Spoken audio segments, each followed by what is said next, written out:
Okay, so you're ready to take a deep dive into some seriously fascinating philosophy and see how it applies to your life, huh?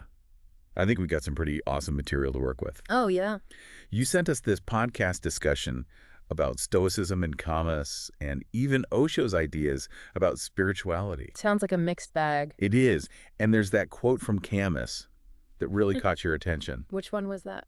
Should I kill myself or have a cup of coffee? Ah, yes. It's a bit dark, sure, but I think it really gets at the heart of what we're going to be exploring. You think so? It's a real head scratcher. It is. Yes, you think? It does. So maybe you can help me out here. What exactly did Camus mean by the absurd? Wait, Pat. I'll admit, existentialism isn't usually my go-to for light reading. Not exactly beach reading material, is it? Not really. But it's really relevant. Okay. See, Camus was wrestling with this idea that we, us humans, we crave meaning, purpose, Right. like a reason for it all. Right. But the universe, it just doesn't seem to care. Oh. There's no big cosmic plan or anything, no guaranteed happy ending. So what's the point then? Well, that's what he was getting at, that tension between what we want to believe and how the universe seems to operate. Okay. That's what he called the absurd. Okay. That makes sense. Yeah. But then where does the coffee come in? Right. Is it just a bleak joke? Not at all. Not at all. It's not about giving up. No. It's about choosing to live. Okay. Despite all that absurdity, Camus argued that the way we rebel against that meaninglessness isn't by finding some big answer or anything. Yeah. It's by embracing the present moment. Okay. Finding those little joys in everyday experiences, even something as small as that cup of coffee. It becomes an act of defiance. Oh, wow. A celebration of just being alive. That's a really cool way to look at it. Yeah. It's like saying yes to life even when it doesn't give you all the answers. Exactly. But I'm curious, what would that actually look like in a practical sense? Good question. You mentioned that podcast discussion before. I did, yeah. Well, in it, there were a couple of examples of this. Oh, really? Claire talked about how she found that rebellion in her photography. It wasn't about being famous or anything, just Okay. the act of creating, finding beauty in ordinary things. It was her way of, making meaning, even in a world that felt kind of meaningless. That's really cool. Yeah, and Jason talked about finding it in his volunteer work. The act of helping others gave him a sense of purpose. It helped him move past all those huge existential questions. So it's about choosing to find meaning even in, the mundane, everyday stuff. Exactly. You got to find your own cup of coffee, that thing that makes life worth living, even when it feels kind of absurd. I like that. So we've got Camus and embracing the absurd, but what about stoicism? I know in the source material you specifically highlighted Marcus Aurelius's meditations. Yeah. You mentioned that it gave some more practical techniques for dealing with life's challenges. Right. What did you mean by that? Stoicism, it's different from existentialism. It's much more about finding inner peace and resilience, Yeah. no matter what's happening. Okay. And Marcus Aurelius, he was a Roman emperor, He wrote about this a lot in Meditations. One of his most famous quotes, and this is a good one, is, "You have power over your mind, not outside events. Realize this, and you will find strength." Oh, I like that. Yeah. But how does that actually help when, let's say, your boss is being a real jerk or your car breaks down? Right. Or, the whole world just feels like it's falling apart. It's about where you're focusing your energy. Okay. The Stoics, they knew that we can't control everything that happens. Right. Of course. But we can control our reactions. Okay. How we choose to see things. That's where the real power is. So instead of getting overwhelmed by everything that's going on around you, Yeah, Stoicism says you should just focus on your response. exactly. But I'm wondering, isn't that just suppressing your emotions? I see where you're going. Like pretending everything is okay when it's not. It's not about ignoring things Right. or pretending. It's about understanding that those feelings are temporary. Right. And honestly, getting all caught up in them, it doesn't usually change the situation. That's true. Remember that podcast discussion? Yeah. Claire talked about something interesting. Oh. She called it negative visualization. Negative visualization. Yeah. That sounds intense. It is, but in a good way. Basically, it's mentally preparing yourself for setbacks. Okay. So you imagine those difficult things happening, not to dwell on them, but to build up a kind of resilience. So that if they do happen, you're kind of ready. Exactly. Claire uses it to deal with work stress and stuff like that, even relationship anxieties. That's pretty clever. I can see how that would be helpful. So Stoicism is all about mastering your mind, that inner world, no matter what crazy stuff is happening outside. But where does Osho fit in with all of this?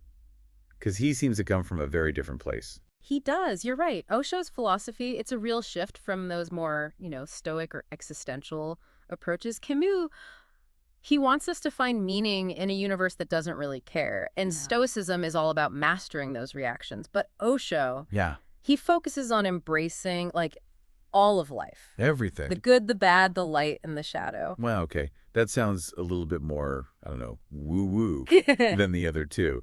Less about practical techniques and more about, vibes.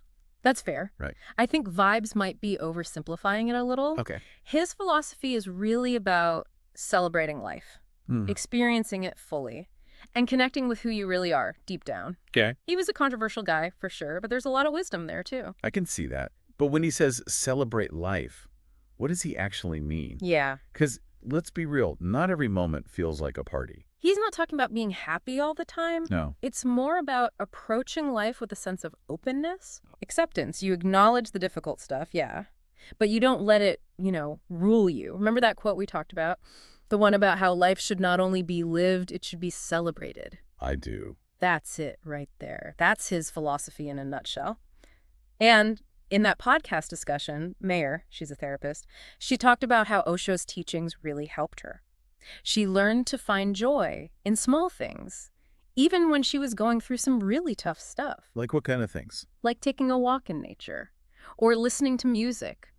Those little things became her way of celebrating. Even when things were hard. Exactly. So it's about finding those little sparks of joy in everyday life. Yeah. Even when, the world feels a bit bleak. It's kind of like what Camus said about that cup of coffee. Right. It's all connected. They each give us a different way to look at life's challenges and find meaning and purpose. But you don't have to just pick one and, stick with it forever. Remember, we're trying to build a toolkit here. Right, that toolkit idea. So I'm imagining I've got Camus and the Stoics and Osho all hanging out in my mental toolbox. Exactly. But how do I know which tool to use when? Right. Because they all seem to contradict each other sometimes. That's where you have to, figure out what really clicks with you. Okay. And apply it to what you're going through. Some days, you need that stoic logic to get you through something tough. Okay. Other days, you need Osho's reminder to just, enjoy the moment. Right. Even in all the chaos. Exactly. So it's like choosing the right tool for the job. It is. But let's be real for a second. I'm a chronic overthinker. Sometimes all these big philosophy ideas, they just feel overwhelming. I hear you.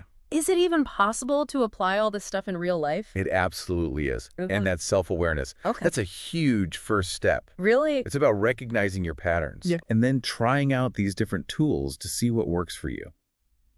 Remember, philosophy is a journey. It's not about reaching some destination. And there's no right or wrong way to do it. That's a relief. So you want to dive deeper into Stoicism or explore Osho's teachings more. Where do you even start? Are there specific things you can do or resources you could look into? There are. It can feel a little daunting. It can, yeah. But there are tons of resources out there. Okay, good. Books, articles, online communities. Okay. It's really about finding what works for you. You mentioned you wanted to explore Stoicism a bit more? I did, yeah. Well, Meditations by Marcus Aurelius. That's a classic for a reason. I'll check it out. It's like his personal journal. Really? Full of reflections and practical advice for, dealing with all the ups and downs of life. Huh. I guess even emperors have bad days. Oh, yeah. So reading his journal is like getting advice from an ancient Roman emperor. Kinda, yeah. That's pretty cool. There's also Letters from a Stoic by Seneca, another great one. He was a Roman philosopher and statesman. Cool. He wrote these letters to a friend, packed with wisdom about living a virtuous life. I'm sensing a theme here. Yeah. A lot of ancient Roman wisdom. Well, they knew a thing or two about navigating tough times. For sure. Empires, politics, all that. If you're interested in modern Stoicism, there's The Obstacle is the Way by Ryan Holiday. Okay. It's a really accessible guide to applying Stoic principles in everyday life. He uses examples from like athletes and entrepreneurs and even ancient philosophers to show how these ideas are still relevant today. I like that. A little ancient wisdom, a little modern application. Exactly. And for Osho, Right. What about Osho? his teachings can be a little more out there, Okay. but they're also really inspiring if you're looking for like a more spiritual approach. Oh. There's this book called Courage. It's a collection of his. Talks about living a more authentic and fulfilling life. He talks about facing your fears, embracing your individuality. Really powerful stuff. And he's got tons of other books and recordings out there too. Oh, wow. You can really go down a rabbit hole with his stuff. It sounds like it. But with all of this, I think the most important thing is to just start exploring. You got it. Read, listen, experiment. Yeah. See what resonates with you. You're never going to find that perfect philosophy that like solves all your problems. Right. It's more about picking up little pieces from different places, Yeah. building your own personal philosophy. Okay, that makes sense. Yeah. So we've talked about Camus and embracing the absurd, stoicism and, mastering your mind, Right. and Osho's call to celebrate life. But how do we actually use all of this stuff? Like in practice, where do we even begin? Well, I think one of the most practical places to start is with mindfulness. Mindfulness. Yeah. Okay, I got to be honest. That word makes me think of like meditation apps and those kind of vaguely spiritual Instagram posts. I hear you. What's that got to do with all this?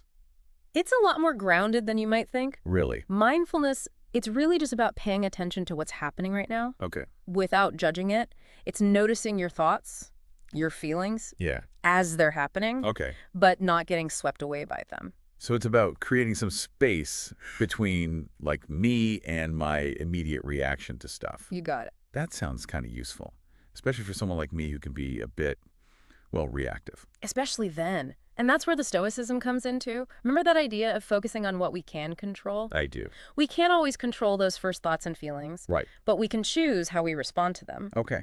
Mindfulness, it helps us notice those thoughts and feelings. It gives us that little bit of choice. So I see how it all fits together, but how do you actually do mindfulness? Is it just like sitting on a cushion and trying to empty your head? You can do that, but it's not the only way. Remember Claire's Stoic journaling from that podcast discussion? Oh, right. That's a perfect example of mindfulness in action. She used it to think about what she did Uh-huh.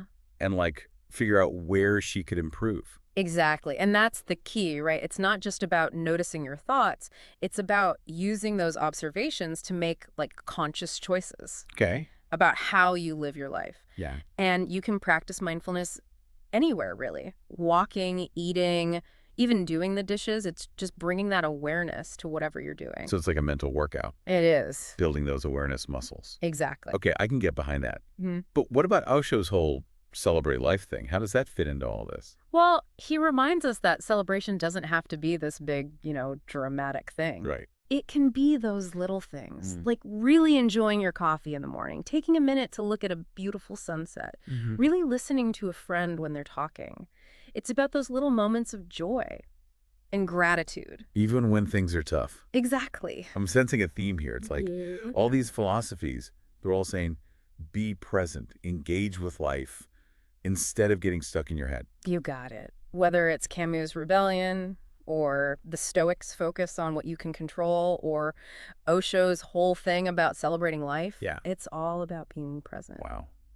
I'm feeling inspired, Dude. but also kind of overwhelmed. It's a lot. Yeah. Any advice for our listeners out there who want to put all of this into practice? Start small. Okay.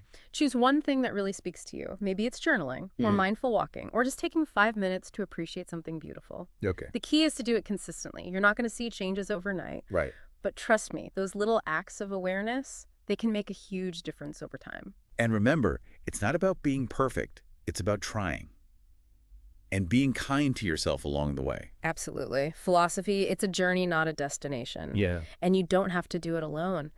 Connect with people who are into this stuff. Share what you're learning. Support each other. That's a great point. We've been focusing on these 3 philosophies today, but there's a whole world of wisdom out there. So much. This is just the beginning. It is. Keep exploring, keep asking questions, and keep choosing the coffee. Always choose the coffee. Okay, I think it's time to wrap up our deep dive. It's been amazing. And thank you so much for sharing your insights. It is my pleasure. And to you, dear listener, thank you for joining us on this philosophical adventure. We hope you found it I don't know, insightful, inspiring, maybe even a little bit life-changing. These ideas, they're meant to be lived, not just thought about. So get out there, experiment, and see what works for you. Until next time, keep those minds churning and those hearts open. It is a lot to take in, you're right. Any final words of wisdom for our listeners out there who are ready to start, putting all this into practice? Yeah, good question. I would say start small. Okay. Pick one thing. One thing. Yeah, just one Okay. that really speaks to you, Yeah. Maybe it's journaling. Okay. Maybe it's mindful walking or just taking, 5 minutes to appreciate something beautiful. Yeah, I like that. The key is just doing it regularly. Regularly. Yeah, consistency. Right. You're not going to become a stoic master overnight. Right, of course. But trust me, those little things, they can make a huge difference over time. And remember, it's not about being perfect. It's Exactly. just about showing up and trying Yeah, exactly. and being kind to yourself along the way. Exactly. Philosophy, it's a journey, It is, yeah. not a destination. Uh-huh. And you don't have to go it alone either. Oh, that's a good point. Connect with people who are, exploring these same ideas. Yeah. Share your experiences. That's a great idea. Support each other. We've been focusing on these 3 philosophies today, but like you said, Yeah. there's a whole world of wisdom out there. There is. So much to explore. So much. This deep dive, it's just the beginning. It is. Keep exploring. Keep asking those big questions. Yeah, and keep choosing the coffee. Always choose the coffee. I think it's time to wrap up our deep dive. Yeah, It's been fantastic. it has. And thank you so much for sharing all your insights. My pleasure. And to you, dear listener, thank you for joining us on this philosophical adventure. It's been fun. We hope you found it insightful, inspiring, maybe even a little bit life-changing, right? I hope so. These ideas are meant to be lived, not just thought about. Exactly. So get out there, experiment, yeah, experiment. see what works for you. That's it. Until next time, keep those minds churning and those hearts open. Sounds good.